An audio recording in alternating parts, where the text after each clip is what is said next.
Hi friend, কেমন আছো তোমরা সবাই? ছন্দা দত্ত গার্ডেনিং ব্লগে তোমাদের স্বাগত। দেখো, দেশি জবা গাছগুলোয় কি পরিমাণে ফুল হয়েছে দেখে তোমরা বুঝতে পারবে।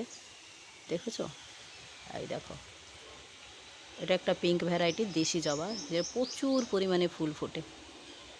আর একটা দেখো চন্দন জবাগুলো, দেখো গাছটা কত বড় হয়েছে আর কোথায় উঠেছে। এত বড় গাছ এত উপরে উঠে ফুলগুলো দিচ্ছে যে হচ্ছে আমি অর্ধেক সময় পারতেই পারি না, বুঝেছো?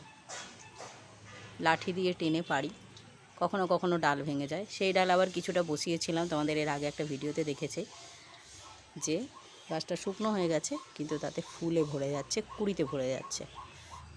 দেখো, সেই শুকনো জবা ডালটায় আজকে একটা ফুল দিয়েছে আবার, দেখতেই পাচ্ছ।